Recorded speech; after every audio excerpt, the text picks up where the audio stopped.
Afternoon. Good afternoon. कहाँ तक हो गया था कल अपना? केमिकल रिएक्शंस ऑफ फिनॉल शुरू करना स्टार्ट करना है ना? ठीक है। हाँ जी, हेडिंग डाल लीजिए, केमिकल रिएक्शंस ऑफ फिनॉल।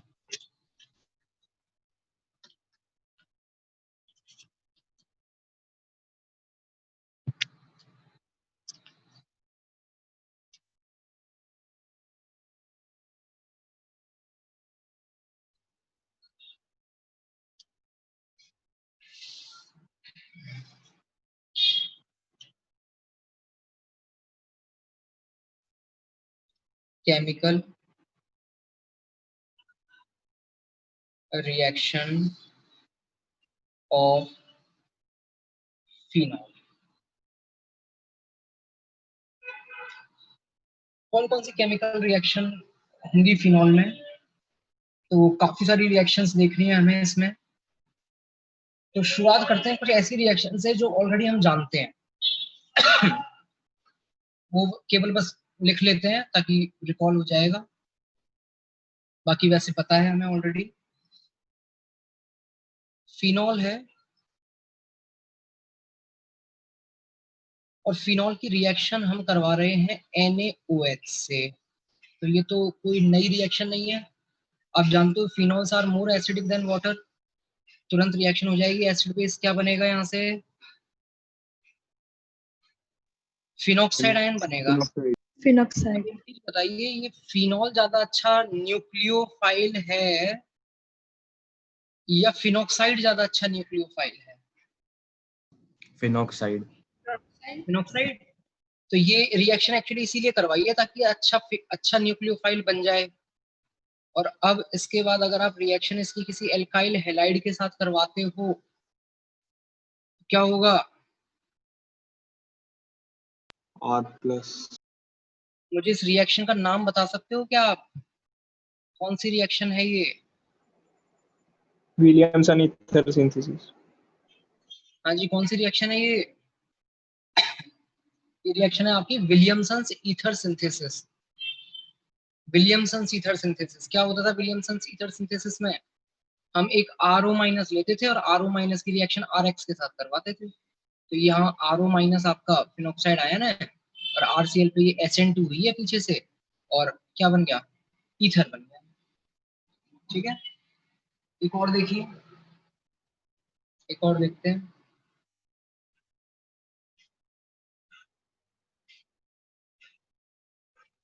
इसके जैसी एक्चुअली रिएक्शन सेकंड नहीं है, उसी में ही है।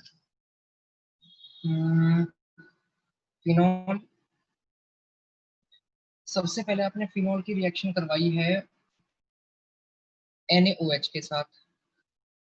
तो वो NaOH के साथ रिएक्शन तो उसको फिनॉक्साइड बनाने के लिए होती है ताकि वो अच्छा न्यूक्लियोफाइल बन सके। और फिर हम रिएक्शन करवा रहे हैं इसकी CH2 double bond CH single bond CH2 Cl।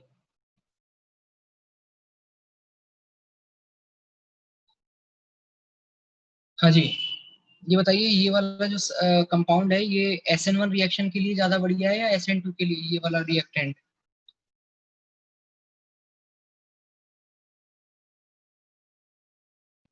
SN1 के लिए। SN1 SN1 भूल गए आप लोग बहुत जल्दी। ये SN2 के लिए भी उतना ही बढ़िया है जितना SN1 के लिए बढ़िया है। आप याद कीजिए कि ये वाला बताया था मैंने आपको।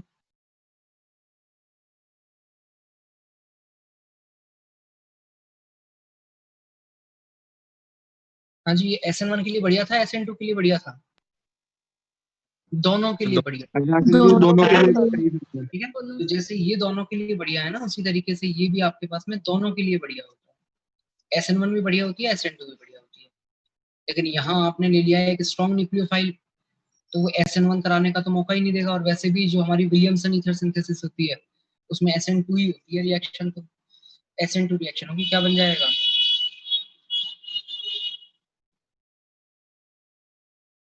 O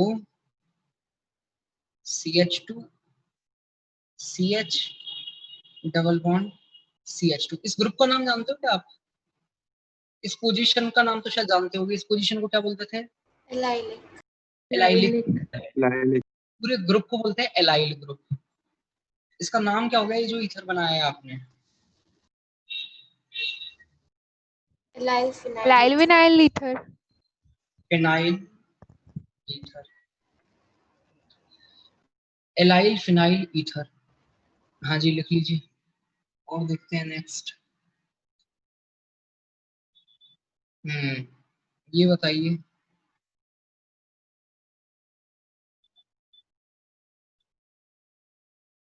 OH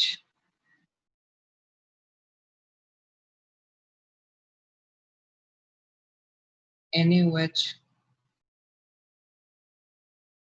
क्या बनेगा? फिनॉक्साइड।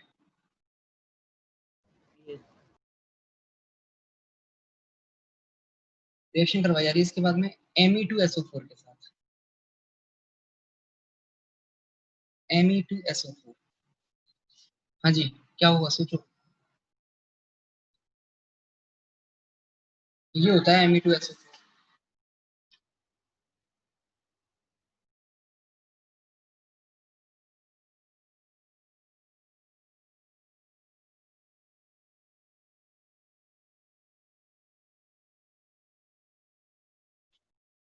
बस आपको इतना सा देखना है कि भाई ये जो ग्रुप है ये अच्छा लीविंग ग्रुप होगा या नहीं होगा अगर इस पे बैक साइड से अटैक हो तो। होगा सर। होगा। जैसे आपका Cl- एक अच्छा लीविंग ग्रुप है, ये भी बहुत अच्छा लीविंग ग्रुप है, क्योंकि अगर ऑक्सीजन पे माइनस आएगा तो माइनस रेजोनेंस में जाकर के स्टेबलाइज हो जाएगा। Yes. यहाँ पर भी आपके पास में क्या हुआ, ये Me के ऊपर ये O- जो है उस Me के ऊपर अटैक करेगा और ये ग्रुप यहाँ से अलग हो जाएगा। तो अल्टीमेटली क्या बन जाएगा इस केस में? एक ईथर और बन गया। इस वाले ईथर का मैंने कॉमन नेम बताया हुआ है, आपको याद हो तो। क्या नाम होता है इसका? Anisole. Enzone. Anisole. ये सिंपलेस्ट एरोमेटिक ईथर है, एनिसोल। तो ये हमने फिनॉल की कुछ ऐसी रिएक्शन देखी है जो ऑलरेडी हमने पढ़ी हुई है, मतलब इसमें नया कुछ भी हमने नहीं पढ़ा।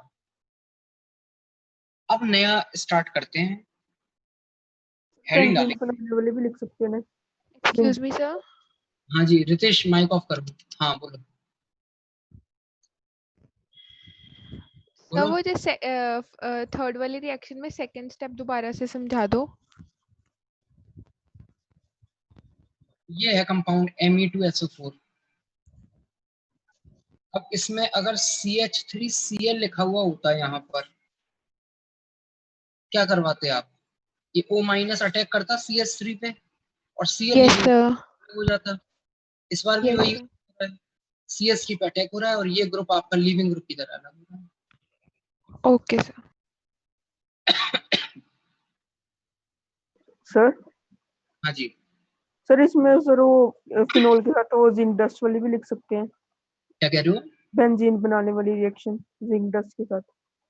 तो अभी हमारी रिएक्शंस खत्म थोड़ी ना हुई हैं, बहुत नहीं सर रिएक्शन। पूछ रहा था मैं, तो वो भी लिख सकते हैं।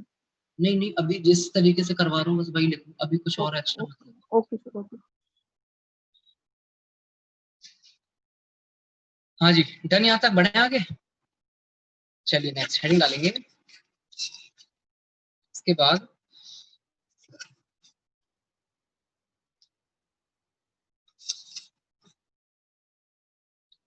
क्लेजन रीअरेंजमेंट, हेडिंग डालिए।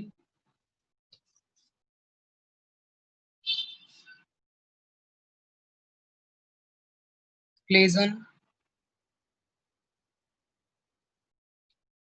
Rearrangement.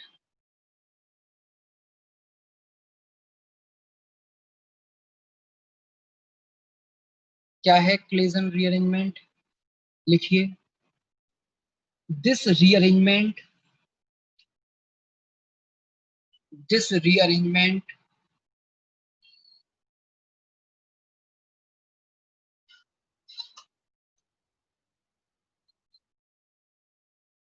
is shown by this rearrangement is shown by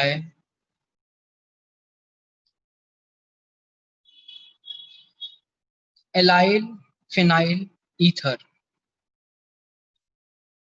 allyl phenyl ether.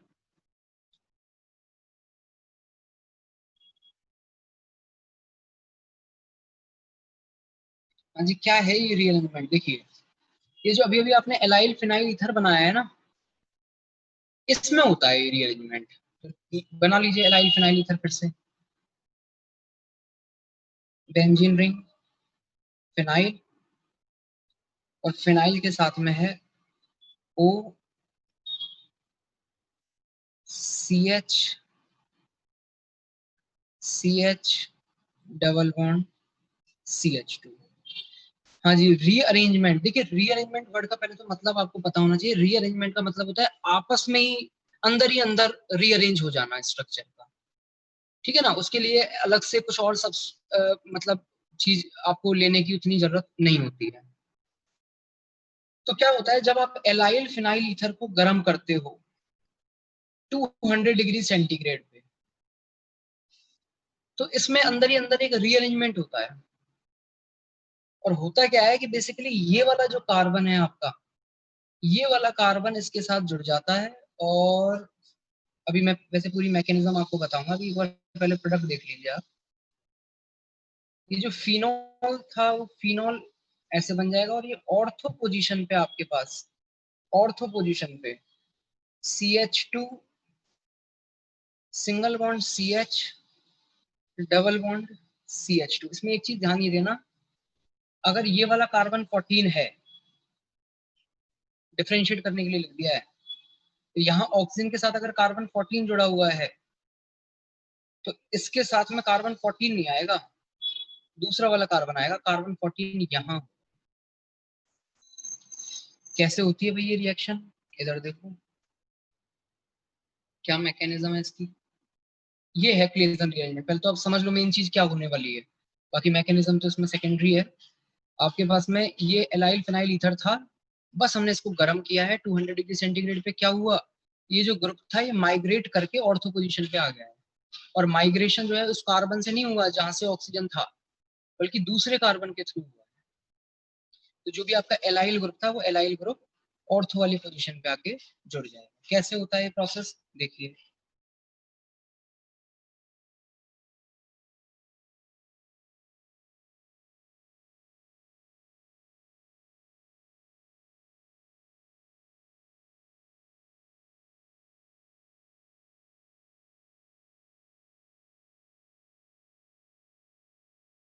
हाँ जी, यहाँ तक समझ में आ गया क्या लिखा हुआ है?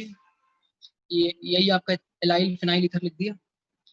अब इसमें क्या होता है, जैसे आप इसको हीट करते हो तो कुछ बॉन्ड टूटते हैं, कुछ नए बॉन्ड फॉर्म होते हैं। कैसे कैसे, कौन सा बॉन्ड टूटता है, कौन सा बॉन्ड बनता है? इधर देखो, आपके पास में ये वाला जो पाई बॉन्ड है, दिस पाई बॉन्ड, ये पाई बॉन्ड ब्रेक होता है, और ये मान लीजिए कि इसके इलेक्ट्रॉन जो है वो एक तरीके से यहाँ आ गए। मतलब होगा ये कि ये बॉन्ड के इलेक्ट्रॉन इस कार्बन पे आएंगे, फिर ये कार्बन इसके साथ जुड़ेगा।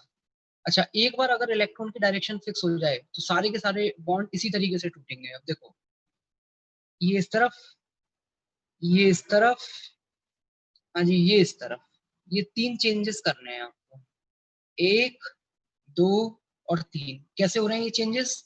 गर्म करने पर। जरा बताइए, जैसे ही आप इसको गर्म करोगे एक कंपाउंड किस में कन्वर्ट हो जाएगा? देखो ध्यान से। हाँ भाई, ये वाला pi bond as it is है और ये वाला pi bond as it is है। ये बताइए ऊपर क्या आ गया? डबल बॉन्ड हो। वेरी गुड, डबल बॉन्ड हो। अच्छा, इसमें 14 लगा दो ताकि कंफ्यूजन ना रहे आपको। ये है 14। हाँ जी, इसके साथ जुड़ चुका है क्या? कार्बन, ये वाला कार्बन। फिर इस कार्बन के साथ ये दूसरा कार्बन है, ये डबल बॉन्डेड था, लेकिन अब डबल बॉन्डेड है क्या? Single bonded. Single अब इस कार्बन के साथ जो C14 जुड़ा हुआ था वो सिंगल बॉन्डेड था, लेकिन क्या अब सिंगल बॉन्डेड है? डबल हो गया। double bonded. अब डबल। आ रही है बात समझ में यहाँ तक? Yes sir. अब ध्यान से देखो इस स्ट्रक्चर को, इसमें तो कुछ चीज पढ़ी है भाई हमने, कुछ हो सकता है इसमें, तो कुछ चांस ऑटोमेरिज्म। कैसे होगा Automerism. टॉपिक। एक H और है, ध्यान से देखिए, है नहीं है H? Yes sir. बस यस सर। करवा दीजिए tautomerisation.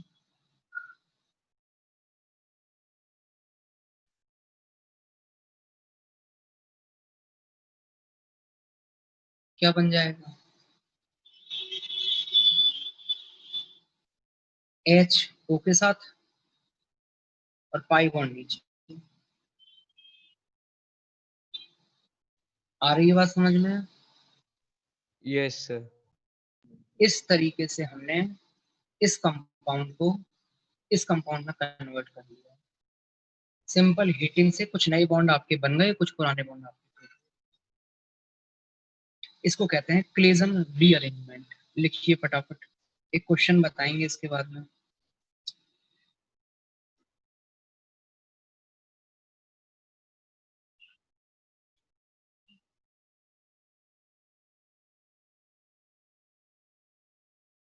CH2 CH double bond CH single bond CH3। इस बार जो 14 वाला कार्बन है वो ये CH3 वाला कार्बन है 14। हीट कर रहे हो आप, बताइए क्या बनेगा प्रोडक्ट। एक और क्वेश्चन। सर एक बार शीट थोड़ी लेफ्ट कर दो प्लीज। ठीक है, यस सर।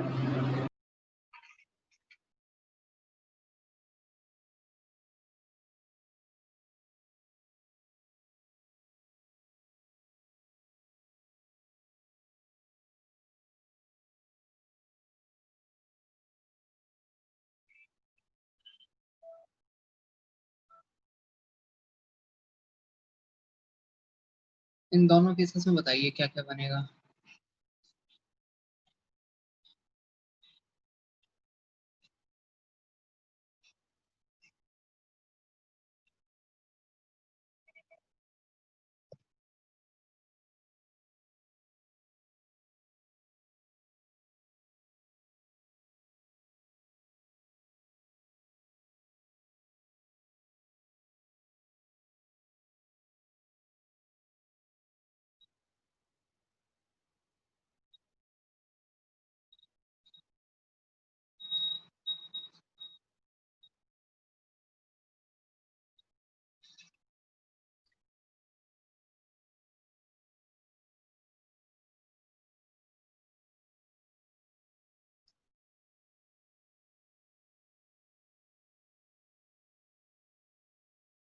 सर कि जितने भी ये मैकेनिज्म है सर, ये बॉन्ड तोड़ने वाला हम देखते हैं कि ऐसे टूटेगा बॉन्ड।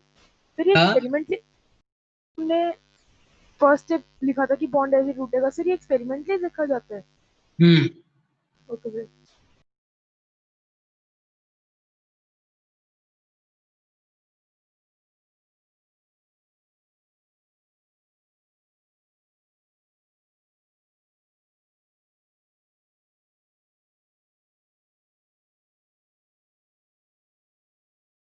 हाँ जी, बन गया ये वाला। क्या बनेगा बताओ? फिनॉल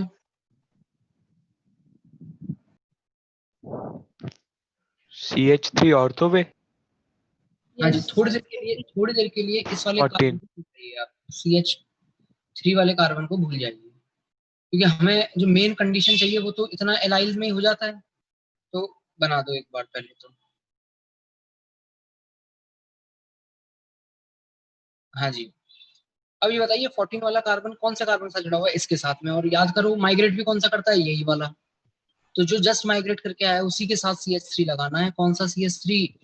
14 वाला। 14 वाला। Yes sir.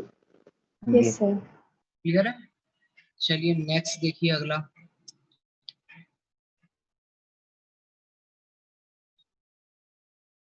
हाँ भाई, फिनॉल। थोड़ी देर के लिए ये वाला मिथाइल, ये PH और इस CH3 को भूल जाओ थोड़ी देर के लिए।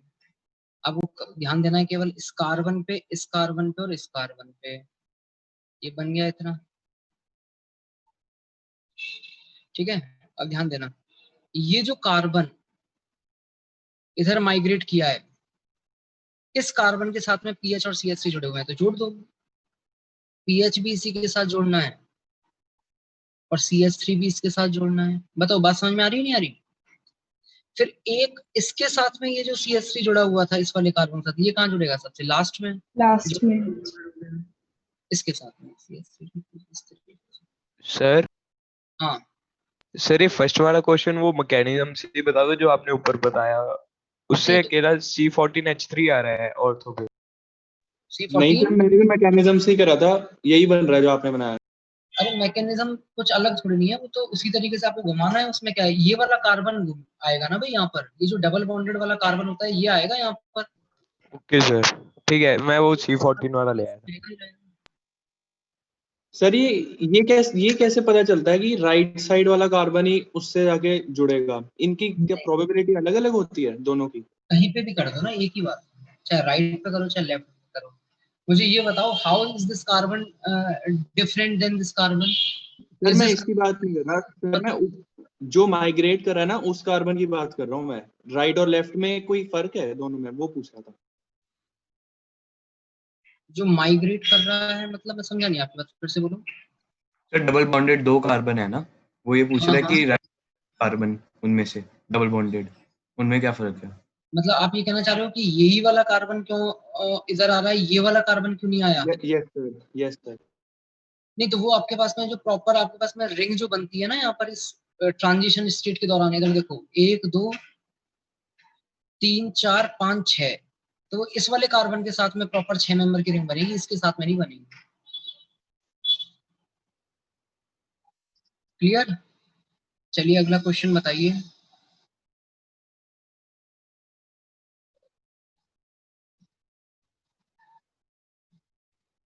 ओ सी डबल बॉन्ड सी,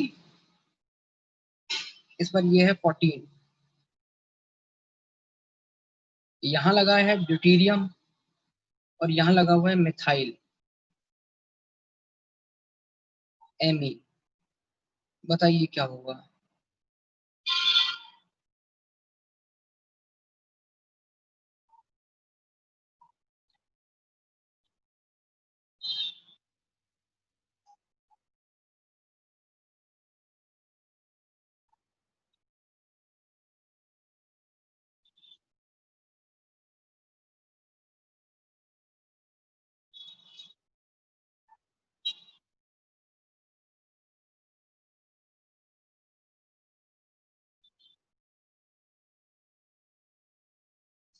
हाँ जी चलो बताते हैं। इधर देखिए, आपके पास इस तरफ तो मिथाइल लगा हुआ है, मिथाइल लगा हुआ है, तो फिर जो हमने यहाँ पर एक H जो यहाँ भेजा था माइग्रेट करवाने के बाद, वो H का टॉटोमराइजेशन तो हो ही नहीं पाएगा, फिर से एरोमेटिसिटी तो आ ही नहीं पाएगी अगर इधर आता है तो ये ग्रुप, तो इधर आने का तो कोई फायदा रहा नहीं।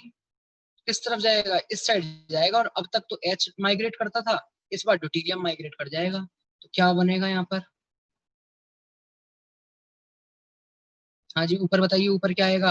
O और डी डी आएगा, मिथाइल Me इस तरफ क्या लगाओगे आप? सी एलाइल ग्रुप लगा देना, एलाइल एलाइल ग्रुप लगा देना, और उस एलाइल ग्रुप में 14 कार्बन कौन से वाले को बोलोगे? लास्ट वाला लास्ट। जो लास्ट। लास्ट वाला। ठीक है चलिए नेक्स्ट, अब अगला ये बताओ, ये थोड़ा इंटरेस्टिंग केस है। O C single bond C double bond CH2, ये 14 कार्बन है, यहां भी मिथाइल लगा हुआ है और यहां भी मिथाइल लगा हुआ है। हीट कर रहे हो, बताओ क्या बनेगा?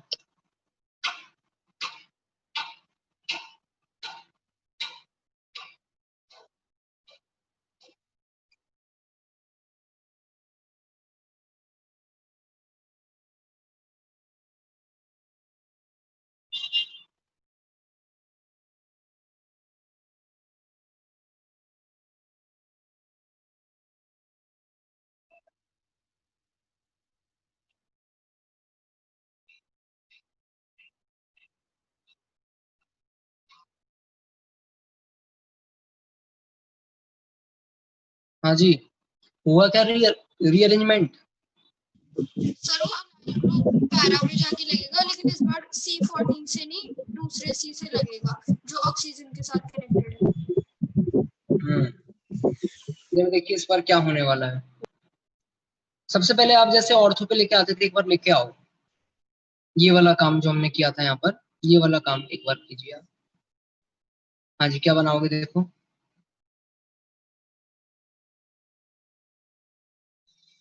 ऊपर है डबल बॉन्ड O, यहाँ चल रहा है डबल बॉन्ड, यहाँ चल रहा है डबल बॉन्ड, इस पे है मिथाइल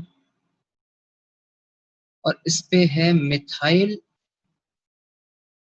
और साथ में C single bond C double bond C। 14 कौन से कार्बन पे है? इस वाले पे या लास्ट वाले पे? पहले वाले पे। पहले वाले वाले पे। यस। अब ये बताइए क्या ये टॉटोमराइज हो सकता है? नहीं। No sir, hydrogen. जो काम आपने यहाँ से यहाँ भेजा था ना, ये काम इसमें एक बार और होगा। कैसे होगा एक बार? इस बार ये जो कार्बन है, जैसे पहले तो ये आपने जोड़ा था इस कार्बन के साथ, और अब ये जुड़ेगा एक बार इस वाले कार्बन के साथ। जरा देखिए कैसे जुड़ेगा। उसी तरीके से ये जो मूवमेंट हुआ था इलेक्ट्रॉन का, वैसे ही मूवमेंट हम कर रहे हैं। इधर देखना,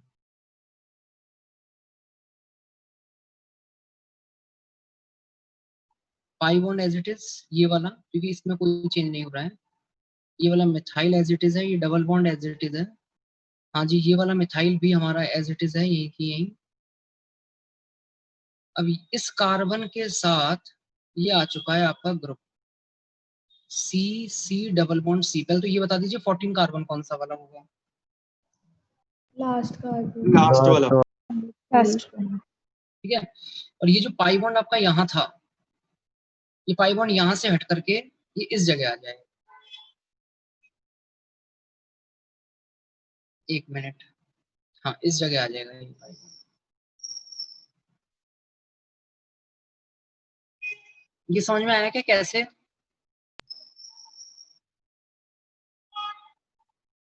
हाँ जी, समझ में आया कैसे? देखो मैं समझाता हूँ। आपके पास में जहां पर ये ग्रुप जुड़ता था, जिस कार्बन पे जुड़ता था, वहां पे वो पहले इलेक्ट्रॉन आते थे। सबसे पहले तो आपके पास ये वाला पाई बॉन्ड टूटेगा। कैसे टूटेगा ये वाला पाई बॉन्ड? इसके इलेक्ट्रॉन आएंगे इस कार्बन पे, ठीक है। इसके इलेक्ट्रॉन इस कार्बन पे आ चुके हैं, माइनस आ गया और यहाँ आ चुका है प्लस। अब क्या क्या होगा? ये माइनस है तो ये तो देगा इसको, और ये वाले इलेक्ट्रॉन आएंगे यहाँ और ये वाले इलेक्ट्रॉन आएंगे यहाँ। तो बताइए अल्टीमेटली यहाँ माइनस आएगा या नहीं आएगा इस कार्बन पे, और यहाँ प्लस है, तो ये पाई बॉन्ड बन जाएगा इस तरीके से। इधर बताइए जिस कार्बन पे आपने माइग्रेशन करवाया, यहाँ पर एक H है या नहीं है? यस। और आप सोच के बताओ यस क्या सर। इसका ऑर्गेनाइजेशन पॉसिबल है? यस सर, कॉन्जुगेटेड वाला। कॉन्जुगेशन वाला। तो यहाँ अब हो जाएगा टॉटोमराइजेशन। करवा दीजिए टॉटोमराइजेशन। बताइए क्या बनेगा टॉटोमराइजेशन के बाद? आफ्टर टॉटोमराइजेशन माइनस, इधर पाई बॉन्ड, इधर पाई बॉन्ड, O पे माइनस आ गया H, ये पाई बॉन्ड, इधर Me, इधर Me, और ये जुड़ गया carbon carbon double bond carbon 14। तो अब इसमें सबसे इंपॉर्टेंट चीज ये, इस चीज पे आप ध्यान दीजिए कि इस वाले केस में तो क्या होता था कि जिस कार्बन के साथ ऑक्सीजन के साथ जुड़ा हुआ होता था, यहाँ उस कार्बन से नहीं जुड़ता था, किसी और कार्बन से जुड़ता था। जबकि इस केस में क्या हुआ, सेम काम दो बार हुआ। तो देखो यहाँ किसके साथ जुड़ा हुआ है, C14 से नहीं जुड़ा हुआ, दूसरे से जुड़ा हुआ है। तो जब दो बार वो काम होगा तो फाइनली भी वो उसी वाले कार्बन से जुड़ा हुआ रहेगा जिससे यहाँ जुड़ा हुआ था। 14 पहले भी अलग था, 14 अब भी अलग रहेगा। आ रही बात समझ में? तो अगर आपकी ऑर्थो पोजीशंस एंगेज्ड हैं, पहले से ही वहां पर कुछ है ऑर्थो पोजीशंस पे, तो जो ग्रुप होता है आपका एलाइल ग्रुप, वो पैरा पोजीशन पे माइग्रेट कर जाता है। ऐसा नहीं है डायरेक्टली पैरा पे माइग्रेट करता है, पहले ऑर्थो पे जाता है, फिर ऑर्थो से पैरा पे आता है, और जिस कार्बन के थ्रू वो ऑक्सीजन से जुड़ा हुआ था, उसी कार्बन के थ्रू पैरा पोजीशन पे जुड़ता है। आ रही बात समझ में? यहाँ तक नोट डाउन कर लीजिए। सर हाँ जी, सर जो डबल बॉन्ड टूट रहा है वो टूट क्यों रहा है? कौन सा वाला? जो सेकंड स्टेप में वो क्यों टूट रहा है मतलब केवल इसमें पूछना चाह रहे हो या फिर पूरे में ही पूछना चाह रहे हो आप? नहीं, वो लास्ट वाले एग्जांपल में जब वो सेकंड टाइम रीअरेंजमेंट हो रही है। जब सेकंड टाइम रीअरेंजमेंट हो रहा है तो कौन सा वाला पाई बॉन्ड आप की बात कर रहे हो, इसकी या इस वाले की? रिंग के अंदर वाले की। रिंग के अंदर वाले की। ये बताइए, इसमें जब ये इसमें कन्वर्ट हो रहा था तो ये वाला पाई बॉन्ड क्यों टूट रहा था? क्योंकि आपको ये समझ में आ गया ना, इसलिए मैं ये पूछ रहा हूँ, ये वाला पाई बॉन्ड क्यों टूट रहा था? ये रिंग के अंदर वाला पाई बॉन्ड क्यों टूट रहा था?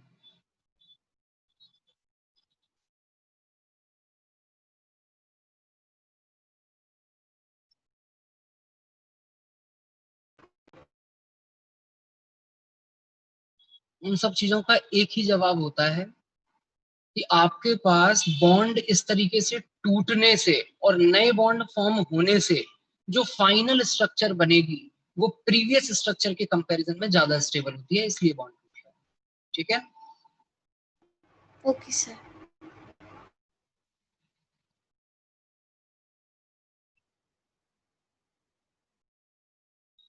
हाँ जी, नोट डाउन कीजिए। नेक्स्ट अगली रिएक्शन पे चलते हैं। ये हो गया हमारा क्लेजन रीअरेंजमेंट।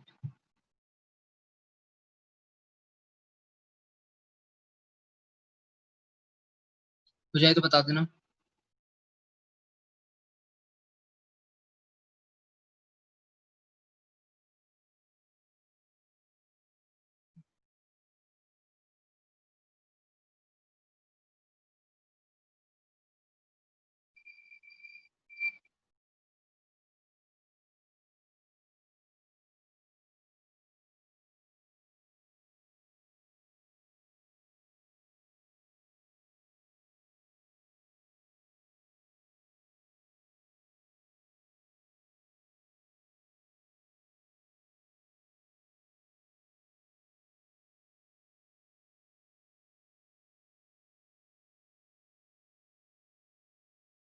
डन, बढ़े आगे।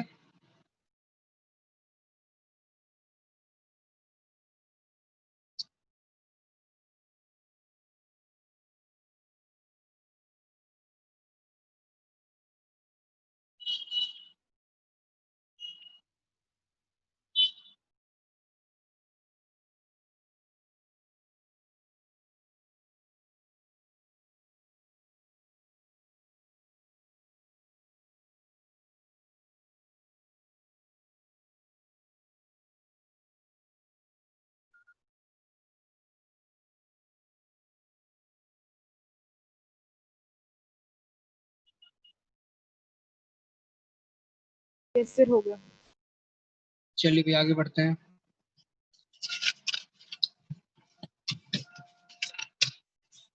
अगली हेडिंग डालिए,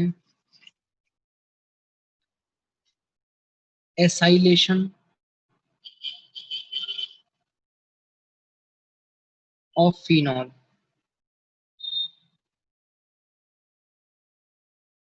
एसाइलेशन ऑफ फिनॉल, ध्यान दीजिए। जैसे एसाइलेशन का क्या मतलब होता है?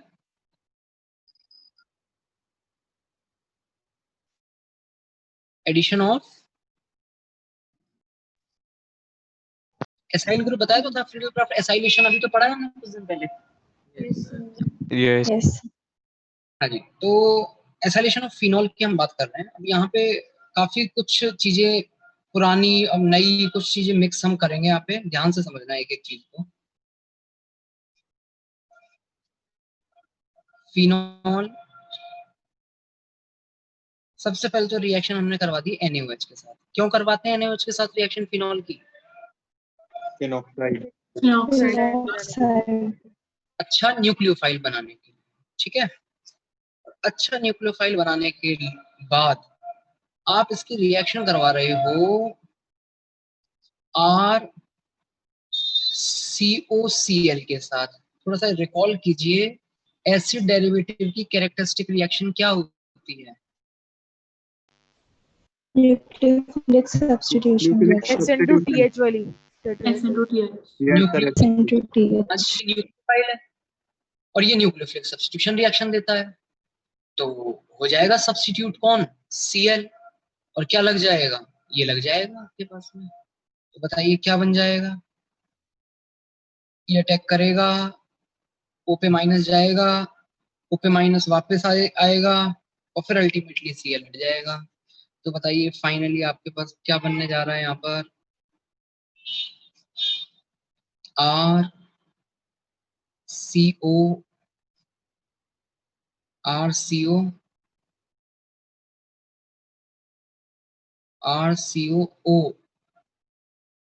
और pH। ठीक है भाई। अब इसमें एक चीज ये बताओ मुझे आप, ये फिनॉल है, अगर इस फिनॉल की रिएक्शन मैंने RCOCl के साथ करवाई होती और AlCl3 अगर मैंने यहाँ लिख दिया होता, तो प्रोडक्ट क्या बनने वाला था आपके पास, इस केस में प्रोडक्ट क्या बनने वाला था, रिकॉल कीजिए, रिकॉल कीजिए, पड़ी हुई रिएक्शन। ऑर्थो और पैरा पे लग जाएगा। हाँ जी, कौन सी रिएक्शन है ये है फ्रीडल क्राफ्ट एसाइलेशन, और एसाइलेशन अगर हो रहा है तो ये OH का वो देख लीजिए कि कौन सा डायरेक्टर है, ऑर्थो पैरा डायरेक्टर है, मेटा डायरेक्टर है OH, ऑर्थो पैरा। ऑर्थो पे भी जोड़ दीजिए, क्या जोड़ना है, इलेक्ट्रोफाइल, क्या इलेक्ट्रोफाइल आता है यहाँ से, ये AlCl3 इस Cl को ले जाता है, हेलोजन कैरियर RCO प्लस बनता है और वो RCO प्लस जुड़ जाता है COR। हाँ जी, ये तो ऑर्थो वाला हो गया। ऐसे ही आपके पास पैरा वाला भी बनता।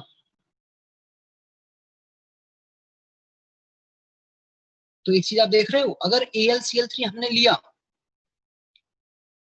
तब तो ये चीज बनती है, और अगर AlCl3 नहीं लिया तो फिर आपके पास में कहीं और हो रहा है एसाइलेशन।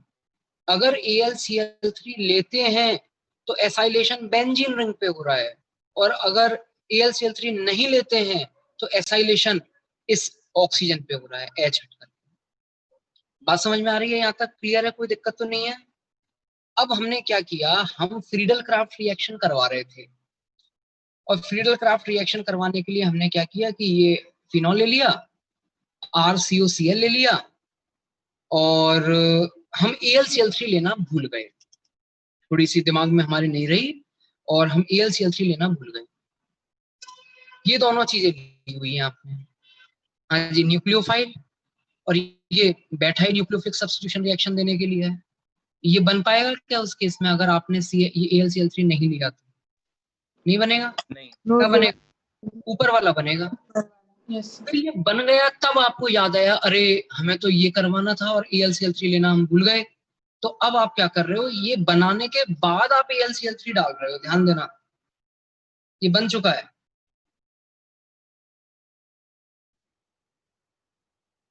OCOR बन गया, और अब आप गलती सुधारने का ट्राई कर रहे हो।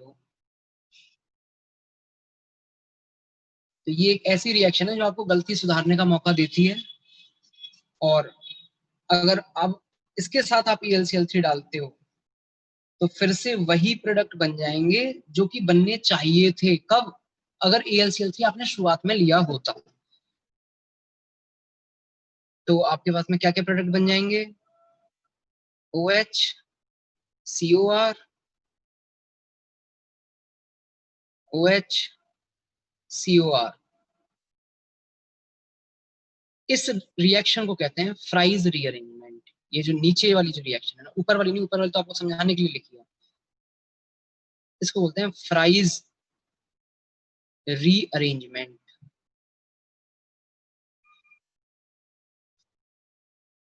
हाँ जी, कौन देता है फ्राइज रीअरेंजमेंट? इस तरीके का एस्टर। क्या करना है, AlCl3 लेना है बस। अब इसमें ऑर्थो वाला भी बनेगा, पैरा वाला भी बनेगा, लेकिन अगर आपने टेम्परेचर हाई रखा हुआ है, हाई टेम्परेचर है, टेम्परेचर अगर हाई है, हाई टेम्परेचर, और हाई कितना हाई होता है यहाँ पर 160 डिग्री सेंटीग्रेड, तो ऑर्थो वाला मेजर होगा। और अगर टेम्परेचर आपने लो रखा हुआ है, AlCl3 तो लेना ही लेना है, टेम्परेचर अगर आपने लो रखा हुआ है,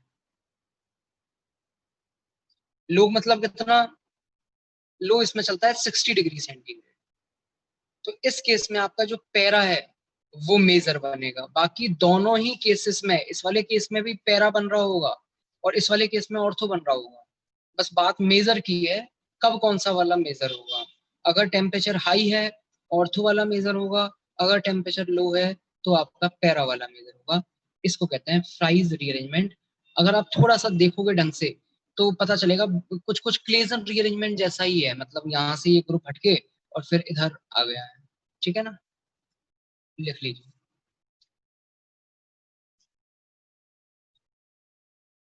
मेरी सबसे लास्ट वाला है ना प्राइस रीअरेंजमेंट, तो हाई टेम्परेचर लो टेम्परेचर वाला, ये हाई टेम्परेचर लो टेम्परेचर वाले को कहते हैं ना प्राइस रीअरेंजमेंट।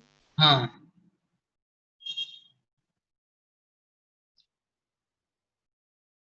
भाई, ये तो आपके पास में जो ऊपर जो रिएक्शन लिखी है ना, ये तो हो गई न्यूक्लियोफिलिक सब्स्टिट्यूशन रिएक्शन SN2TH इसकी। फिर ये जो लिखा हुआ है ये है फ्रीडल क्राफ्ट एसाइलेशन रिएक्शन। फिर हमें करवाना तो क्या था, फ्रीडल क्राफ्ट एसाइलेशन, लेकिन हम गलती से AlCl3 लेना भूल गए, तो हमारे पास ये ऊपर वाली रिएक्शन हो गई और ये प्रोडक्ट बन गया। अब हम अपनी गलती सुधार रहे हैं और AlCl3 रिएक्शन होने के बाद डाल रहे हैं, तो फिर AlCl3 अपना वही रोल प्ले करेगा जो वो रिएक्शन से पहले करता, और एग्जैक्टली वही प्रोडक्ट बना देगा जो बनने चाहिए। Okay sir. कर लीजिए नोट, रिएक्शन का नाम है फ्राइज रीअरेंजमेंट।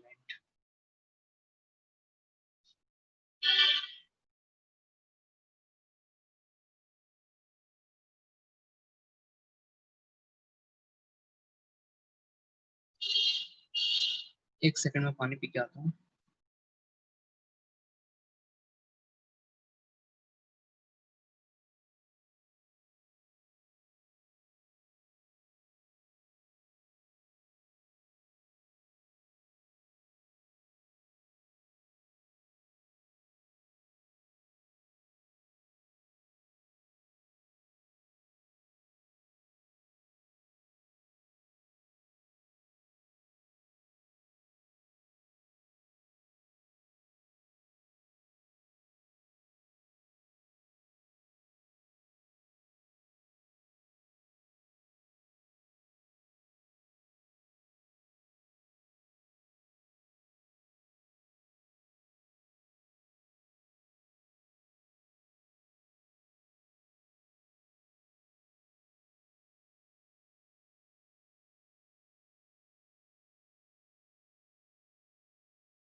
हाँ जी लिख लिया, आगे बढ़े।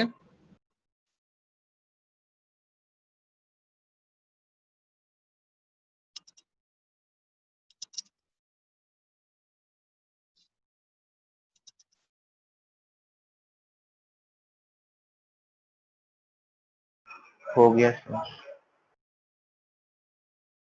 नेक्स्ट अगली हेडिंग डालेंगे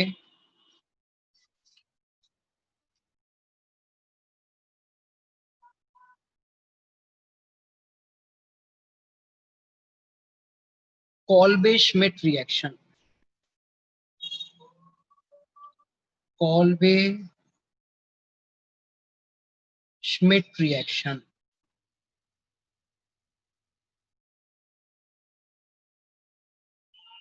कॉल्बे श्मिट रिएक्शन क्या है देखिए, पहले तो एक सिंपल से लाइन में, एक लाइन में लिख देते हैं पहले तो रिएक्शन क्या है, फिर मैकेनिज्म देखेंगे इसकी। फिनॉल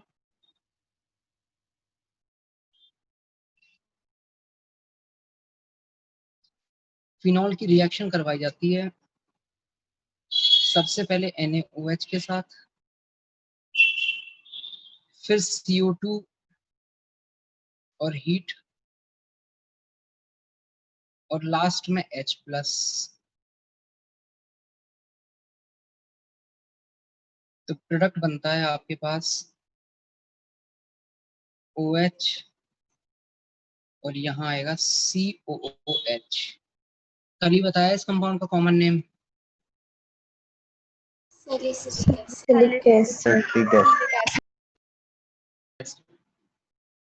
तो फिनॉल से सैलिसिलिक एसिड बनाने की एक रिएक्शन होती है कॉल्बे श्मिट रिएक्शन। किस तरीके से होती है समझते हैं। बहुत ही इजी है वैसे, ज्यादा कुछ नहीं है इसमें मैकेनिज्म। कल तो एक बात ये बताइए आप कि CO2 इलेक्ट्रोफाइल है या नहीं। CO2 जो है वो एक इलेक्ट्रोफाइल है या नहीं है? है सर, यस है सर। सर। है सर। ऐसा है। किस वजह से है? सब बहुत ज्यादा बड़ा वो पार्शियल पॉजिटिव चार्ज। इस कार्बन के ऊपर पार्शियल पॉजिटिव चार्ज है, यस सर। ठीक है ना। तो इस वजह से ये इलेक्ट्रोफाइल है, लेकिन ये इतना अच्छा इलेक्ट्रोफाइल नहीं होता। ये होता है थोड़ा सा पुअर इलेक्ट्रोफाइल, इतना बढ़िया इलेक्ट्रोफाइल नहीं होता है। अब आपके पास में जो फिनॉल है, फिनॉल में बेंजीन रिंग है। बेंजीन रिंग की कैरेक्टरिस्टिक रिएक्शन क्या है? Electrophilic substitution. तो बेंजीन रिंग CO2 के साथ रिएक्शन कर सकती है, लेकिन जो CO2 है वो एक इतना अच्छा इलेक्ट्रोफाइल नहीं है। अगर CO2 अच्छा इलेक्ट्रोफाइल नहीं है तो सीधी बात है रेट बहुत ही बेकार होने वाली है।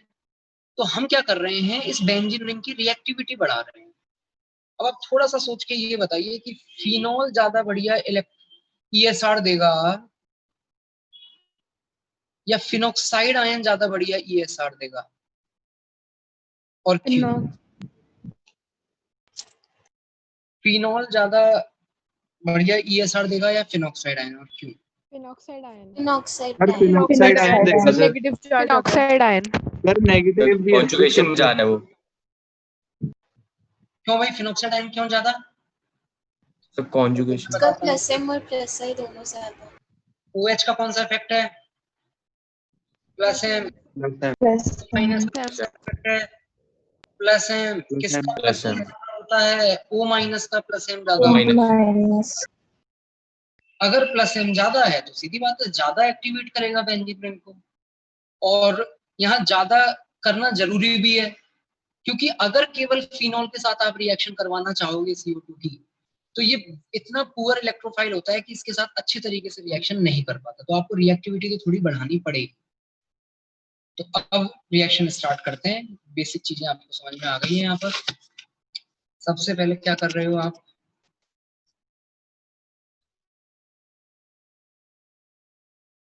हाँ जी, फिनॉल लिया और फिनॉल के साथ NaOH ले लिया। ये अब तक ये कई बार हमने ये रिएक्शन करवाई थी NaOH के साथ। अब तक हम किस लिए करवाते थे?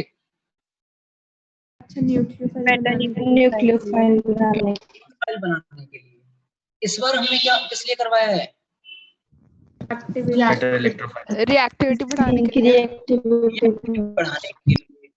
वैसे अगर ये बात बोली जाए कि इस बार भी हमने बेटर न्यूक्लियोफाइल बनाने के लिए ही किया है, तो क्या स्टेटमेंट गलत होगा?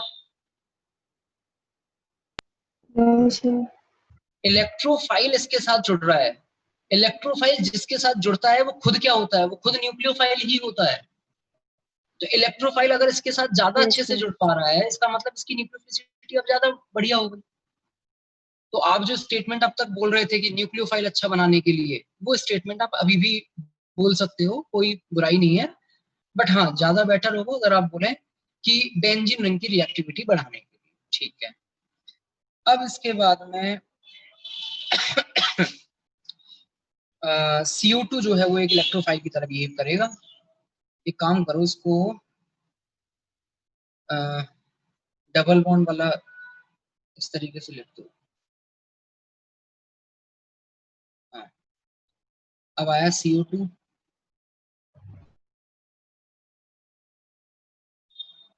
हाँ जी, इस कार्बन पे है प्लस, इस कार्बन पे प्लस है तो ये इसके साथ जाएगा इलेक्ट्रॉन्स को देखते हुए, तो पहली बात तो कोई एक बॉन्ड आपको तोड़ना पड़ेगा, ये वाला तोड़ दिया आपने, इस पे आया माइनस, जब इसके साथ जुड़ेगा सीधी बात है कार्बन 5 बॉन्ड तो बना नहीं सकता, जैसे इसके साथ जुड़ेगा कोई सा एक पाई बॉन्ड यहाँ से ब्रेक हो जाएगा, क्या बनेगा देखो,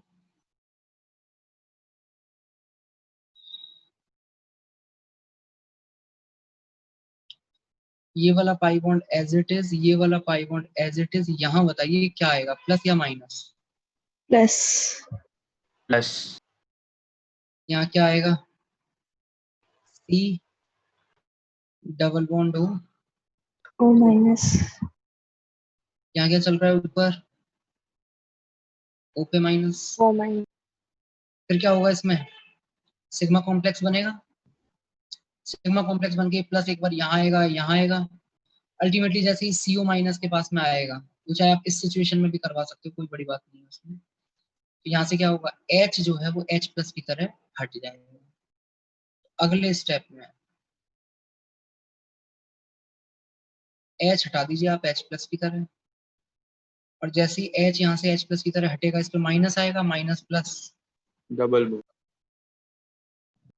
हमारी बेंजीन रिंग की एरोमेटिसिटी फिर से रिटेन हो जाएगी। अब चाहे सर्कल बनाना चाहो सर्कल बना दो, और इस तरीके से पाई बॉन्ड दिखाना चाहो तो पाई बॉन्ड दिखा दो। हाँ जी, ऊपर क्या है, O माइनस, और यहाँ साइड में क्या है, CO O माइनस। अब आप एक सवाल ये पूछ सकते हो कि सर ये जो H प्लस था, फिर ये आपने यहाँ क्यों नहीं लगा दिया? एक्चुअली मीडियम जो है ना वो हाईली बेसिक है, तो वो मीडियम ही ले जाएगा उस H प्लस को। तो अगर आपको यहाँ H प्लस लगाना है तो फिर तो आपको अलग से एक्स्ट्रा H प्लस डालना पड़ेगा, जो कि आपने रिएक्शन में थर्ड जो रिएजेंट लिखा है CO2 हीट के बाद में जो आपने लिखा है H प्लस, अब आप वो H प्लस डालोगे, और जैसे ही H प्लस डालोगे इधर भी आ जाएगा और इधर भी आ जाएगा, फाइनली क्या बन जाएगा आपके पास, सैलिसिलिक एसिड। अब मेरा सवाल आप लोगों से इसमें ये है कि इसमें ये CO2 ने ऑर्थो पे क्यों अटैक किया, पैरा पे क्यों अटैक नहीं किया?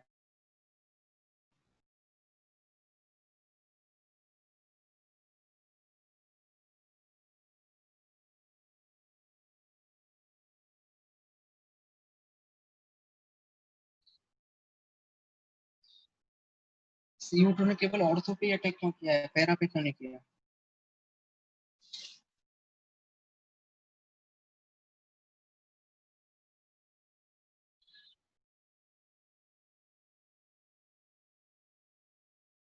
आवाज आ रही है? सर शायद से हाइड्रोजन बॉन्डिंग हो गई।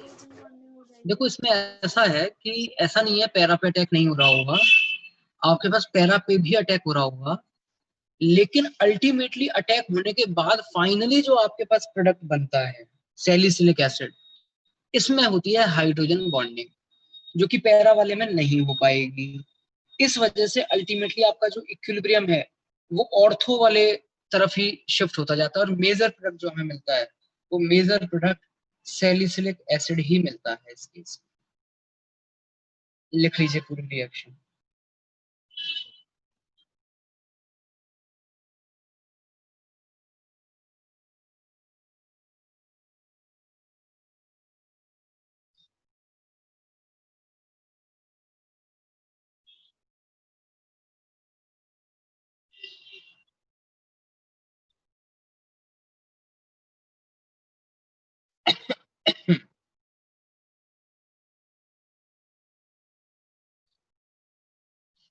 हाँ जी, इसमें एक इम्पोर्टेंट चीज और बताते हैं आपको,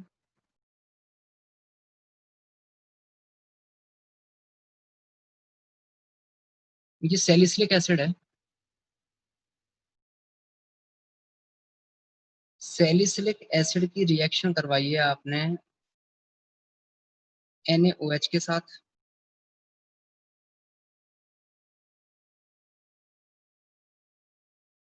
कुछ कंपाउंड बना A की रिएक्शन करवाई है आपने CH3COCl के साथ,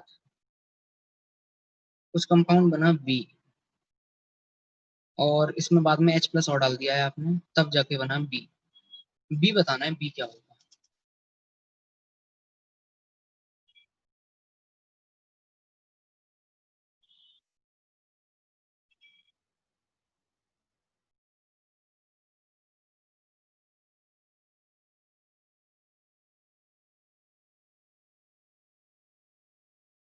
हाँ जी, क्या होगा बी? देखो ए क्या होने वाला है, ए हो गया O माइनस COO माइनस, और अब इस पे CH3COCl पे अटैक करना है न्यूक्लियोफाइल को। ये बताइए ये वाला माइनस ज्यादा अच्छा न्यूक्लियोफाइल है या CO माइनस वाला माइनस ज्यादा अच्छा न्यूक्लियोफाइल है? कौन ज्यादा बढ़िया न्यूक्लियोफाइल है? फिनॉक्साइड आयन या benzoate ion, which is better nucleophile? अलग से देख लो यहाँ, इसमें बताओ। Phenoxide ion, sir phenoxide. Sir phenoxide. Ion, phenoxide, It's a O minus वाला. फिनॉक्साइड।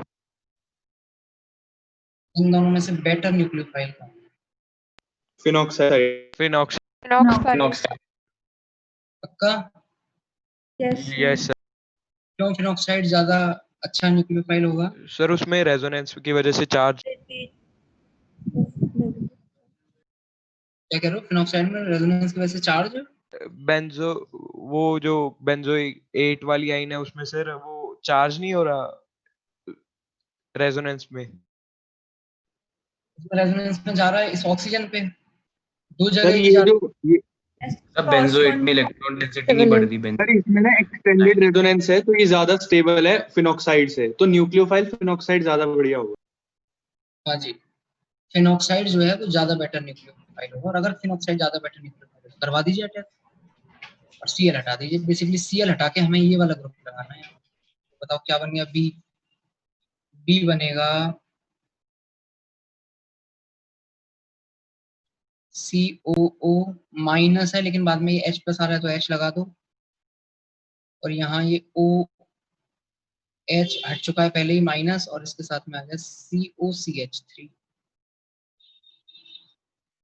ये जो कंपाउंड आपके पास बना है ये बहुत ज्यादा इंपॉर्टेंट है। ये कंपाउंड क्यों है? क्योंकि ये जो कंपाउंड है ना, इसी को एस्पिरिन बोलते हैं, जो कि आपका पेन किलर होता है। एस्पिरिन किससे बनता है? सैलिसिलिक एसिड से। लिख लीजिए।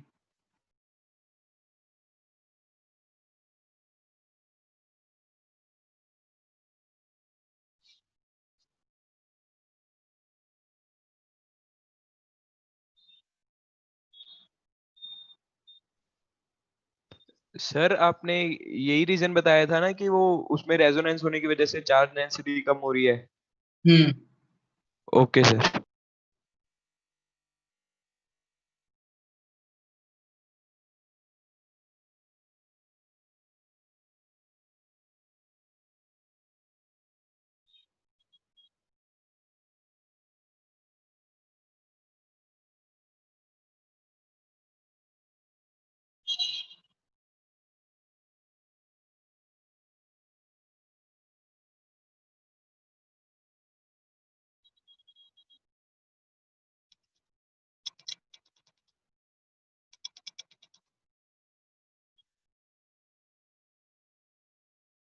डन, बढ़े आगे।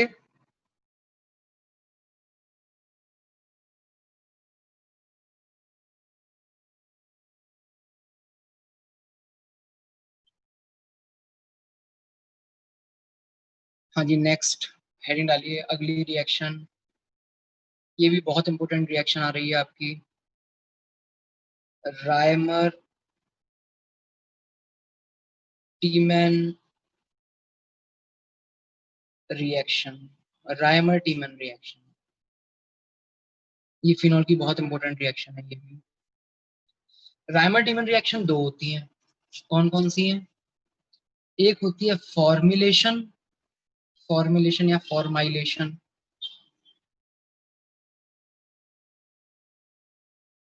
इसका नाम होता है रायमर टीमैन फॉर्मुलेशन, और दूसरी होती है कार्बोक्सिलेशन।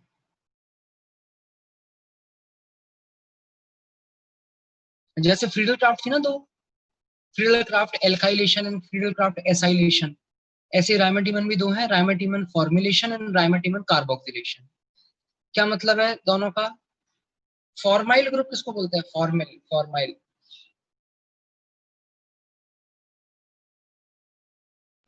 हाँ जी, फॉर्मल नोमेनक्लेचर में कहीं था, याद करो, भूल गए?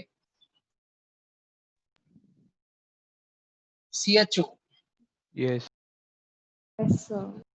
और कार्बोक्सिलेशन वो तो समझ में आ गया होगा, OH। तो अगर CHO ग्रुप लगता है तो उसको राइमेटिमन फॉर्मुलेशन कहते हैं, और COH ग्रुप लगता है तो उसको राइमेटिमन कार्बोक्सिलेशन कहते हैं। एक एक करके देखते हैं। हाँ जी, पहले हेडिंग डाल लीजिए, राइमेटिमन फॉर्मुलेशन। राइमेटिमन फॉर्मुलेशन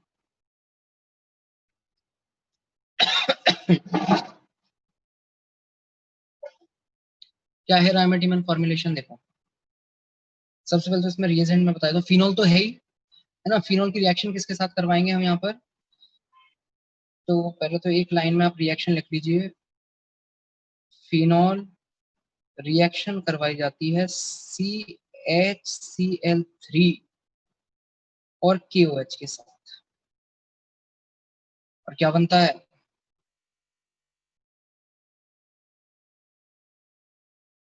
OH, बगल में CHO। मैंने इसका भी नाम बताया हुआ है आपको, क्या नाम है? Salicylaldehyde. सैलिसिलएल्डिहाइड। ऐसा नहीं है कि पैरा वाला नहीं बन रहा होगा, बन रहा होगा, लेकिन बहुत कम बन रहा होगा। इसमें हाइड्रोजन बॉन्डिंग की वजह से मेनली ऑर्थो वाला ही बनता है। चलिए अब समझते हैं मैकेनिज्म किस तरीके से ये बन रहा होगा।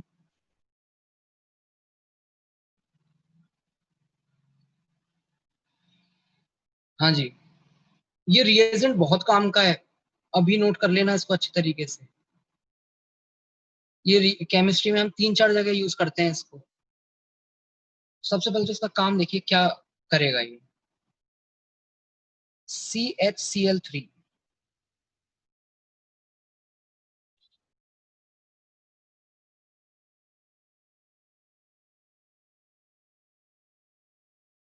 हाँ भाई, कार्बन के साथ जुड़ा हुआ H एसिडिक होता है क्या? No sir. Yes, sir. Triple bond. लेकिन ये वाला है थोड़ा बहुत। केस में होगा क्लोरीन क्यों है ये वाला थोड़ा बहुत? ट्राइक्लोरीन जुड़े सर हैं ट्राइक्लोरीन Chlorine का minus I से. माइनस आई माइनस आई पे रह गए आप, रेजोनेंस नहीं दिखा आपको। कार्बन पे जो माइनस आएगा वो क्लोरीन के vacant D orbital. Yes sir ठीक है, तो थोड़ा बहुत एसिडिक, ऐसा नहीं है कि उस रेजोनेंस की वजह से, क्योंकि वो रेजोनेंस उतना इफेक्टिव नहीं होगा। ये 3D होगा, ये 2P होगा, तो रेजोनेंस है, माइनस आई है, सब कुछ है, इस वजह से थोड़ा बहुत एसिडिक हुआ है, थोड़ा बहुत एसिडिक हुआ है। तो फिर इन दोनों की रिएक्शन से थोड़ा बहुत ये बन जाएगा CCl3 माइनस,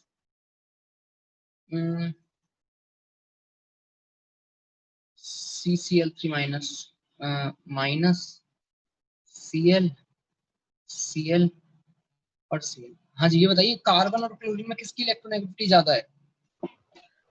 सर क्लोरीन है ना, ऑब्वियसली क्लोरीन की ज्यादा है। इसलिए इस बॉन्ड के जो इलेक्ट्रॉन है वो थोड़ा सा क्लोरीन की तरफ थे। पूरी तरीके से क्लोरीन की तरफ क्यों नहीं आ गए? क्योंकि जैसे जैसे इलेक्ट्रॉन इसकी तरफ गए, इसके ऊपर तो आने लग गया पार्शियल नेगेटिव चार्ज, और हमारे कार्बन के ऊपर आने लग गया था पार्शियल पॉजिटिव चार्ज, जिसकी वजह से क्लोरीन की इलेक्ट्रोनेगेटिविटी तो कम या ज्यादा? कम डिक्रीज।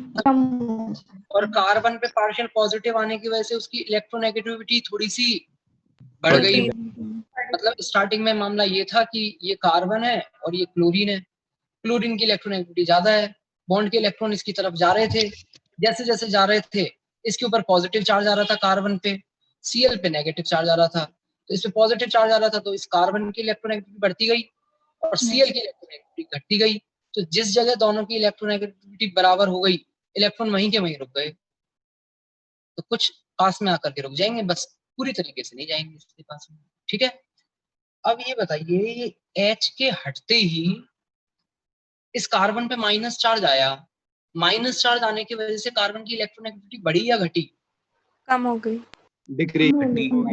तो ये तो जो अब तक रोक रहा था इन इलेक्ट्रॉन्स को कार्बन, अब तो इसके पास माइनस आ गया, तो ये तो इसके ऊपर होल्ड ही खत्म कर देगा, और ये क्लोरीन तो फिर ले जाने के लिए बैठा है, फटाफट यहाँ से इस बॉन्ड के इलेक्ट्रॉन को खींच के ले जाएगा। तो जैसे ये Cl यहाँ से Cl माइनस की तरह हटेगा, ये बताइए इस कार्बन के ऊपर कौन सा चार्ज आएगा? पॉजिटिव। कोई भी नहीं रहेगा, फिर कुछ भी नहीं आएगा। कुछ भी नहीं आएगा, मतलब इस बॉन्ड के टूटने की वजह से तो आएगा, टूटने की वजह से पॉजिटिव आएगा। यस सर, पर ओवरऑल टूटने की वजह से पॉजिटिव आएगा और पहले से नेगेटिव है, तो अल्टीमेटली कोई चार्ज नहीं रहेगा। लेकिन ये जिसको आप नेगेटिव कह रहे हो, बेसिकली 2 इलेक्ट्रॉन है, तो ये 2 इलेक्ट्रॉन लोन को देखना पड़ेंगे हमें। क्या बोलते हैं इसको? कार्बीन। क्या बोलते हैं? Carbon, carbene. कार्बीन, हाँ जी, डाइक्लोरोकार्बन, डाइक्लोरोकार्बीन, कार्बीन एक इलेक्ट्रोफाइल होता है या न्यूक्लियोफाइल होता है?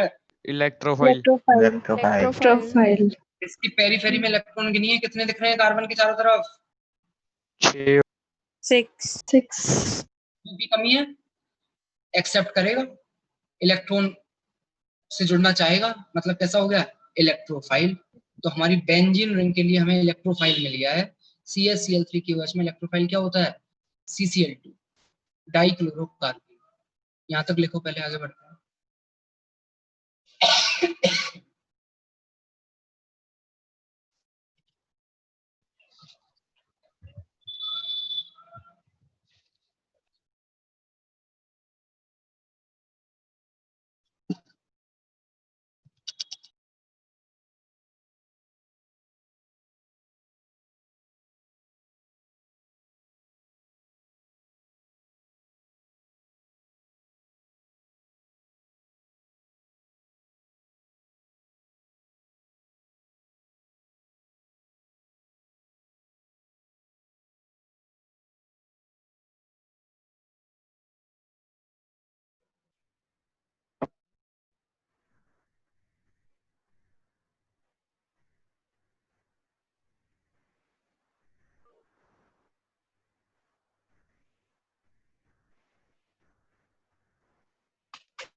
डन।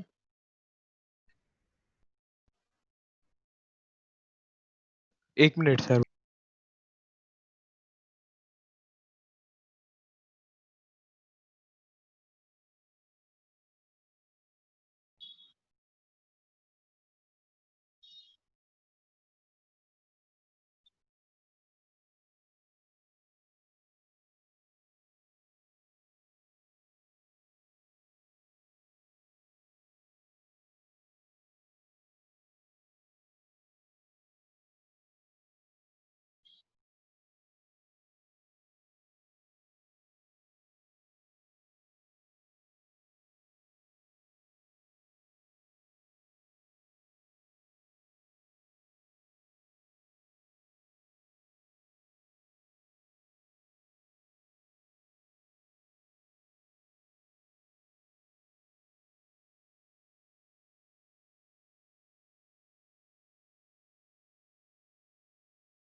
डन।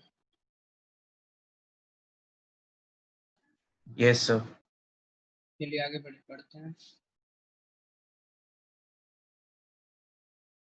तो अब हमारे पास इलेक्ट्रोफाइल आ चुका है। ये इलेक्ट्रोफाइल हमारा बेंजीन रिंग पे क्या करेगा? Electrophilic substitution reaction. आगे तो फिर वही प्रोसेस करना है आपको जो करते आ रहे हैं बेंजीन रिंग में। हाँ जी, फिनॉल,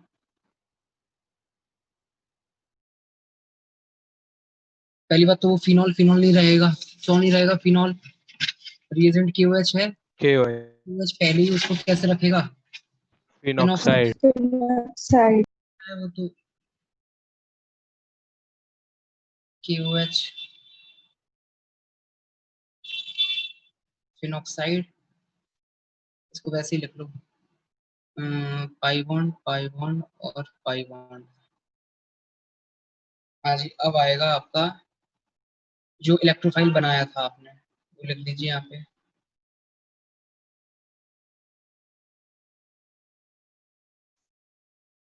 हाँ जी, इलेक्ट्रोफाइल इस कार्बन पे आया, बॉन्ड के इलेक्ट्रॉन इस कार्बन पे आएंगे, ऑब्वियसली इस पे क्या आ जाएगा प्लस। तो क्या बन रहा है देखो, पाई बॉन्ड O माइनस, इस कार्बन पे आ गया प्लस। हाँ जी, इस कार्बन पे पहले से एक H तो है ही। अच्छा, अब थोड़ा सा यहाँ पर है ना, आप प्लस और माइनस जरा देखना। अब तक हमारे पास जो इलेक्ट्रोफाइल होता था वो E प्लस के फॉर्म में होता था, और जब जुड़ता था तो फिर हम ये प्लस हटा दिया करते थे। क्या इस बार आपके इलेक्ट्रोफाइल के ऊपर प्लस चार्ज है? नहीं है। No sir. ऐसे समझो, देखो यहाँ पे ये बॉन्ड टूटा, पाई बॉन्ड पहले, इस कार्बन पे प्लस आया, इस कार्बन पे माइनस आया, इस पे प्लस आया, इस पे माइनस आया, और फिर ये माइनस जो है वो अपना लोन पेयर दे रहा है हमारे इलेक्ट्रोफाइल को, क्योंकि इलेक्ट्रोफाइल को लोन पेयर चाहिए, इसीलिए तो वो इसके पास आ रहा है। तो अगर ये डोनेट कर रहा है तो इस पे तो आएगा प्लस, पहले से क्या है माइनस, क्या आएगा प्लस, खत्म इसका चार्ज तो। और इसने कर लिया है एक्सेप्ट, हाँ जी, पहले से और एक्सेप्ट कर लिया, तो बताओ माइनस आएगा या नहीं आएगा? माइनस आ जाएगा सर। आएगा माइनस, माइनस लगाओ। अच्छा, अब क्या होगा, फिर ये प्लस चार्ज घूमेगा, जैसे इसके बगल में आएगा फिर ये H प्लस हटेगा, और इस बार H प्लस कहीं और नहीं जाएगा। देखो कार्बन पे माइनस है, कार्बन पे माइनस, स्ट्रॉन्ग बेस यहीं बगल में बैठा है, फटाफट H जो है वो यहीं की यहीं चला जाएगा। तो क्या बन गया, हाँ जी क्या बन जाएगा? ये बात समझ में आई क्या कह रहा हूं मैं? भाई हम H प्लस हटाते थे ना, हटा दो H प्लस, और H प्लस हटाने के बाद में ये जो C माइनस है वो उस H प्लस को कैप्चर कर लेगा, क्योंकि C माइनस बहुत स्ट्रॉन्ग बेस है। O पे क्या आ गया, माइनस, दोबारा सी पे माइनस क्यों आया? क्या सी पे और माइनस क्यों आया, एक और बार बता दो। क्योंकि आपके पास इस कार्बन ने बेंजीन रिंग से इलेक्ट्रॉन ले लिए हैं। ये बताओ मुझे, ये जो पाई बॉन्ड के इलेक्ट्रॉन थे वो कहाँ गए? इस कार्बन पे आए और इस कार्बन ने इसको दे दिए। तो वो हमने लिख ऐसे रखा है कि ये अटैक हो रहा है इस पे, मतलब ये दोनों जुड़ रहे हैं, पर वो अटैक में ऐसा तो नहीं है ये अपने इलेक्ट्रॉन दे रहा है ना, इसको तो इलेक्ट्रॉन चाहिए, ये अपने इलेक्ट्रॉन थोड़ा दे रहा है किसी को। ठीक है सर। ठीक है, तो बताओ यहाँ पे क्या बनेगा, पाई बॉन्ड लग गया फिर से, और ये हो गया आपका CHCl Cl। क्लियर? अब आगे देखो, आपके पास KOH तो चल ही रहा है, एक्वस KOH, और कार्बन के साथ दो दो Cl, nucleophilic substitution reaction, RCl और एक्वस NaOH, एक्वस KOH, क्या बन जाएगा? O माइनस, हाँ जी, CH के साथ क्या आएगा, Cl हटके OH, और OH, एक ही कार्बन पे दो दो OH रहेंगे क्या? H2O बन जाएगा। पानी निकल जाएगा। हो जाएंगे, डबल बॉन्ड हो। वाटर निकल गया, क्या बन गया? डबल बॉन्ड हो। O पे माइनस और CHO आ गया, CHO। फिर बाद में क्या करना पड़ेगा आपको, लास्ट में H प्लस तो डालना पड़ेगा, और OH, CHO क्या बन गया, सैलिसिल एल्डिहाइड बन गया। बताइए बात समझ में आ रही है ना? पूरी मैकेनिज्म लिख लीजिए, काफी इंपोर्टेंट मैकेनिज्म है। सर हाँ जी, सर थर्ड स्टेप में HCl क्यों नहीं बना हमारा? एक मिनट, HCl क्यों नहीं बना? आपके पास में वो Cl वहां से Cl माइनस की तरह नहीं हट सकता। अब Cl कैसे हटेगा Cl माइनस? और फिर एक बात बताओ, C पे माइनस है, H प्लस है आया, तो वो फटाफट उसके साथ जुड़ जाएगा, एसिड बेस रिएक्शन हो जाएगी। Cl माइनस के साथ कैसे जोड़ रहे हो आप उसको? बल्कि Cl माइनस के साथ तो आपको पता होना चाहिए, Cl माइनस के साथ तो जुड़ता ही नहीं है। H प्लस अलग अलग रहते हैं दोनों पानी में, जुड़ता थोड़ी नहीं है इसके साथ में। हाँ यस सर, डिसोसिएटेड फॉर्म में रहते हैं दोनों। हाँ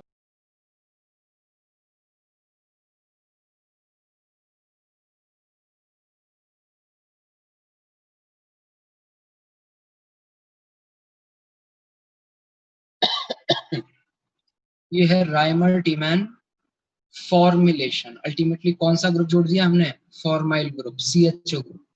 कहाँ? ऑर्थो पोजीशन पे। क्यों ऑर्थो पोजीशन पे? क्योंकि हाइड्रोजन बॉन्डिंग की वजह से ये वाला प्रोडक्ट मेजर होगा।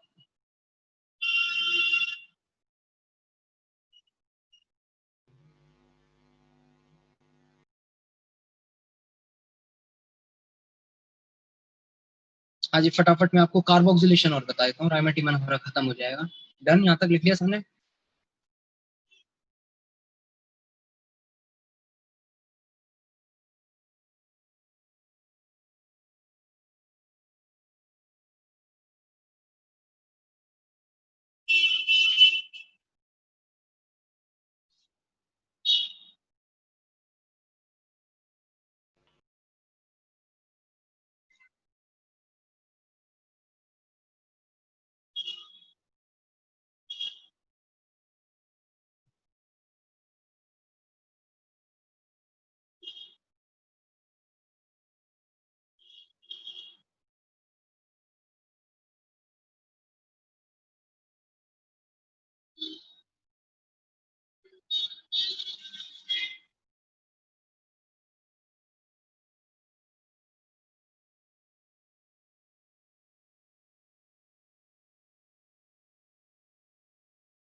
डन।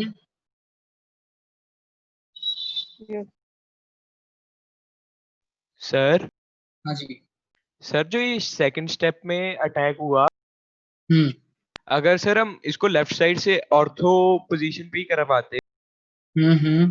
तो पॉजिटिव चार्ज ऑक्सीजन के बगल में आता, O नेगेटिव के, तो वो ज्यादा स्टेबल नहीं बनता।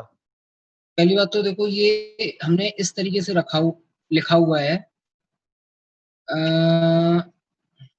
वो फर्क छोड़ना पड़ेगा उससे। वो अल्टीमेटली घूम फिर के यहाँ से भी वो चीज तो बनेगी, प्लस आएगा ही ऑक्सीजन के पास में। इस स्टेप में नहीं है तो तीसरी स्टेप में आ जाएगा, जो सिग्मा कॉम्प्लेक्स बनाते हैं। नहीं सर, फिर उससे डबल बॉन्ड O नहीं बन जाएगा? हाँ बनेगा, तो वो तो इसमें भी बन रहा है ना डबल बॉन्ड। हो तो ये जो प्लस है वो प्लस यहाँ जाएगा, प्लस यहाँ आएगा, जब यहाँ आएगा तब डबल बॉन्ड। तो वो एक स्ट्रक्चर है उसकी, ओके सर। लेकिन वो स्टेबल नहीं है ना। अल्टीमेटली तो उसको वापस से रिंग में ही आना है, ओके सर। डबल बॉन्ड को। तो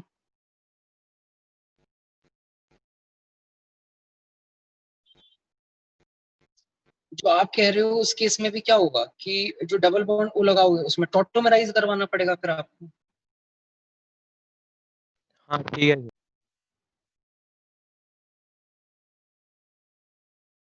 डन, बढ़े आगे। चलिए इसको कंप्लीट करते हैं, राइमर टीमन रिएक्शन को। राइमर टीमन का फॉर्मुलेशन हमने पढ़ लिया, हेडिंग डाल लीजिए राइमर टीमन कार्बोक्सिलेशन।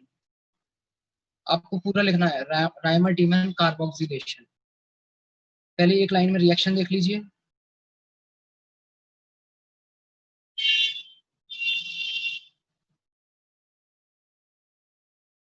अभी क्या लिया था हमने? CHCl3 KOH, 3 Cl थे। इस बार ले रहे हैं CCl4, 4 क्लोरीन और KOH। क्या बन जाएगा? Salicylic acid. इसलिए बोला जा रहा है इसको कार्बोक्सिलेशन।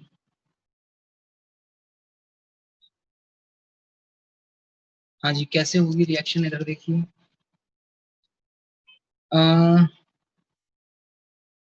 सबसे पहले आपका ये फिनॉल जो है KOH, इसको फिनॉक्साइड बनाने का काम करेगा। तो वहां तक तो ठीक ही है। हाँ जी, इसके बाद में अब आया CCl4। अब CCl4 में कोई H तो है नहीं जो Cl ले जाए, OH ले जाए। तो ये बताइए यहाँ इसमें कोई ये इलेक्ट्रोफाइल है क्या? क्या ये CCl4 एक इलेक्ट्रोफाइल है? Yes sir. Yes sir. Electrophile sir C पे पॉजिटिव चार्ज बहुत, क्योंकि पार्शियल कार्बन पॉजिटिव। चार्ज है, ठीक है। इस कार्बन पे पॉजिटिव चार्ज होने की वजह से ये इलेक्ट्रोफाइल है। उतना अच्छा इलेक्ट्रोफाइल ऑब्वियसली नहीं है ये, क्योंकि पहली बात तो जुड़ पाना मुश्किल होगा, इसके लिए हिंड्रेंस होगा, ठीक है। बट हमने यहाँ पर रिएक्टिविटी इसकी स्ट्रॉन्ग कर दी है ताकि हमें दिक्कत ना आए रिएक्शन करवाने में। तो और फिर थोड़ा हीट भी करते हैं इसको, CCl3 वाले में भी थोड़ा बहुत हीट करते हैं। तो यहाँ पर क्या होगा, अब ये कार्बन इस कार्बन के साथ जुड़ेगा। तो ये बताइए क्या कार्बन 5 बॉन्ड बना सकता है? No sir. नो इस तरीके से समझो, हम कहते तो हैं कि ये इसके साथ जुड़ेगा, बट अल्टीमेटली हमें मालूम है कि यहाँ से माइनस आके वो माइनस इसको अपने लोन पे डोनेट करता है। इस तरीके से जुड़ते हैं। जब ये इसको डोनेट करेगा ना, यहाँ से कोई एक Cl हट जाएगा, जैसे हम SN2 में करवाते थे। जोड़ दीजिए और एक Cl हटा दीजिए, बताओ क्या बनेगा। फिर मैं H+ वगैरह सब डायरेक्टली हटा रहा हूँ, ये पूरा इतना सब कुछ करके बार बार दिखाने की जरूरत नहीं है। बताइए क्या बन जाएगा।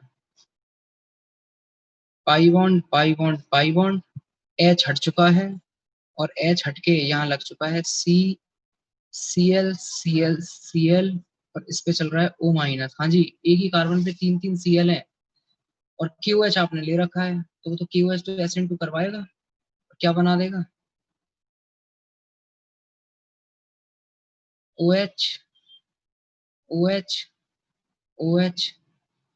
एक ही कार्बन पे 3 OH, क्या होगा, वाटर निकल जाएगा, क्या बनेगा, O-। COOH वो लगवाता है, मीडियम बेसिक है तो ये OH के फॉर्म में नहीं रह पाएगा, कार्बोक्सिलेट आयन के फॉर्म में रहेगा।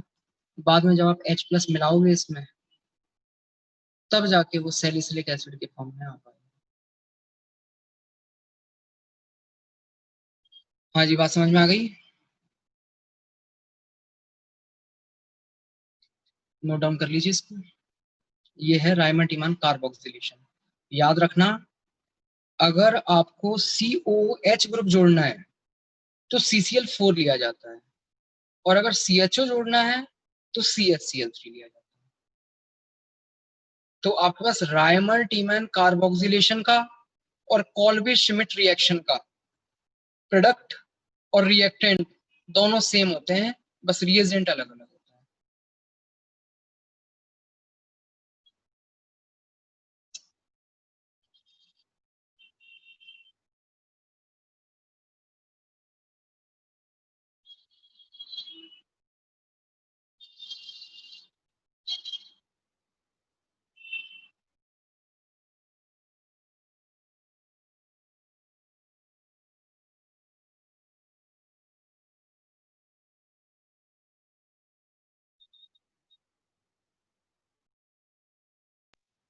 सर। हाँ जी, सर इसमें RDS सेकंड स्टेप होता है? RDS तो आपके पास में जो किसी भी इलेक्ट्रोफिलिक सब्स्टिट्यूशन रिएक्शन का होता है वही होता है। तो क्या था RDS, जो आपके पास में सिग्मा कॉम्प्लेक्स बना करता था। यहाँ मैंने सिग्मा कॉम्प्लेक्स वाली चीज तो खत्म ही कर दी, क्योंकि वो हमें ऑलरेडी मालूम है वो होता है। तो जो सिग्मा कॉम्प्लेक्स बना होगा ना, जब इसने इसके ऊपर अटैक किया होगा और प्लस आकर के सिग्मा कॉम्प्लेक्स बना होगा, वो है आपके पास। ठीक है जी।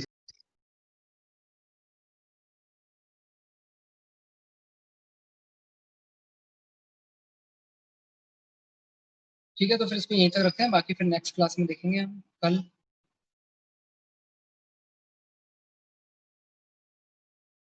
थोड़ा बहुत और बचा हुआ है अभी फिनॉल में, कोशिश करेंगे कल कंप्लीट हो जाए।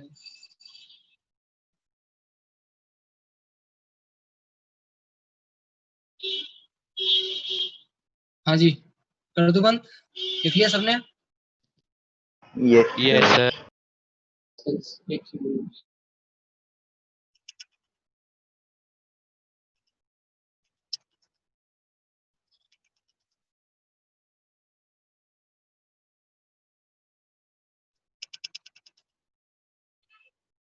Thank you sir.